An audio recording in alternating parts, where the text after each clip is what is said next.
ating Messenger account once na tumatawag tayo, hindi na basta-basta matitrace yung ating device at talagang secured na yung mga details or information sa ating Messenger account.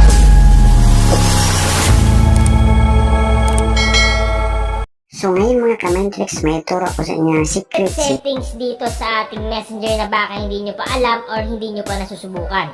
So itong secret settings ito is malaking tulong talaga once na gumagamit tayo ng Messenger para maging safe talaga yung ating Messenger account once na nagpa-perform tayo ng tawag or call dito sa Messenger. So make sure lang na panoorin nyo yung video ng matapos para malaman nyo yung secret settings na yun at kung paano gamitin at kung ano yung advantage niya. Una natin muna nang gagawin is kailangan muna natin pumunta sa Play Store para ma-update yung ating Messenger application sa ating device. So hanapin nyo lang yung Play Store sa inyong device. Once na makita nyo na, click nyo lang. So click natin. Pag nag-open yung Play Store, automatic ito yung makikita nyo. Sunod natin gagawin is pumunta tayo sa baba. Hanapin natin dyan yung search na nakalagay or yung magnifying glass dyan. Click natin. Then sa taas, yung search bar dyan, i-click natin yan. At i-type lang natin dito yung Messenger.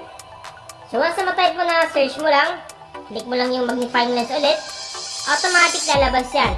So katulad dito may nakalagay na update, i-click nyo lang yung update dyan. Halimbawa may mga bagong settings, may mga bagong features, may mga bagong updates, automatic magkakaroon yung ating application ng Messenger sa ating device. Kung gusto nyo maging beta version yung Messenger nyo, walang problema. Kung sa clinic nyo at sinerch nyo yung Messenger sa Play Store, sa baba niyan may makikita kayo dyan, join the beta. I-click nyo lang yung join the beta dyan para maka-join kayo dito at maging beta version yung Messenger nyo. Pero kung ayaw nyo, okay lang din kasi nga nag-update naman yung Messenger. So ngayon i-click lang natin itong open dito. Click open. Automatic mare-redirect tayo sa ating Messenger account. So ano nga ba yung sinasabi ko sa inyo yung secret settings dito sa Messenger?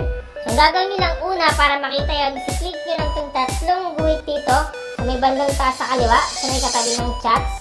Click lang natin yan. Pag na-click mo yan, sunod natin gagawin is i-click mo naman itong settings na logo dito.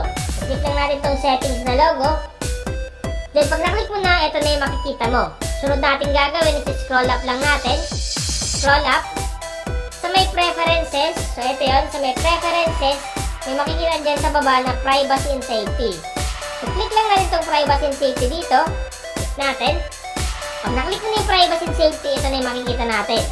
Sunod natin gagawin is scroll up lang natin hanggang sa makarating tayo sa pinakababa. Scroll up. Sa pinakababa, may makikita ka dyan protect IP address and call. So ito yung sinasabi ko sa inyo na secret settings sa baka hindi nyo pa alam or hindi nyo pa nasubukan. Ang gagawin natin, i-click lang natin itong protect IP address and calls. Click natin. So yung sinasabi dito is once na i-turn mo to, automatic papoprotektan yung IP address mo sa call. Kasi minsan may mga hindi tayong kilala na tinatawagan tayo, yun pala may gusto sila malaman or matrack sa atin. So yun para mas maunawaan yung mabuti, meron ako ditong paliwanag tungkol dito. At galing mismo sa Meta AI. So punta natin. So ito makikita nyo, dito ako sa may Meta AI with Llama 3.2 at sinerch ko dito yung what is the meaning of protect IP address and call in Messenger. At yung sagot ng Meta AI or Messenger is ito. Protect IP address and call in Messenger means hiding or masking your internet protocol or IP address during voice or video calls, ensuring, so una, anonymity or anonymity. Kung ano yung pag-pronounce nyo, anonymity. Sabi dito, your location and device remains private. So once naka-private yung device mo, automatic safe na safe ka talaga sa mga gusto mag-access ng inyong device. Susunod, security. Reduce risk, cyber attacks, or unauthorized access. Ibig sabihin lang, mababawasan talaga yung risk sa mga attacks or mga unauthorized access sa Messenger mo. Then sa pangatlo is privacy. Your online activities and data stay secure. So secure na secure talaga yung mga activities natin dito once na naka-activate yung protect IP address and call sa ating Messenger application. Then sabi din dito, enabling this feature, ang mangyayari daw is conceals your IP address from recipients or third parties. Pangalawa, encrypts call data, making interception difficult. Then pangatlo, shields your device and location from exposure. Sa ganung paraan, safe na safe pala pag naka-turn on yung protect IP address and call dito sa Messenger. So bumalik tayo doon, click lang natin itong tatlong guhit, click settings, then pumunta tayo sa my privacy and safety.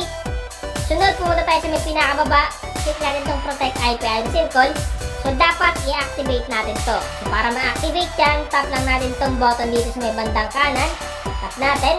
At pag mag-color blue yan, ibig sabihin lang activated na yan.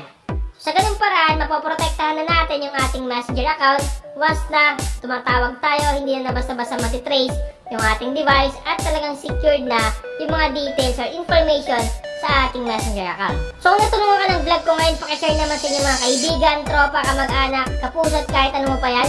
Share mo din sa kanila yung secret settings sa messenger na makakatulong at para ma-activate itong feature na Protect IP Address and Calls. Sana nakatulong ang vlog ko ngayon. And once again, this is Mindtricks TV. Thank you and God bless us. Kung nakatulong ang video na ito sa iyo, please subscribe and click the notification bell para updated ka sa ating mga bagong tutorial.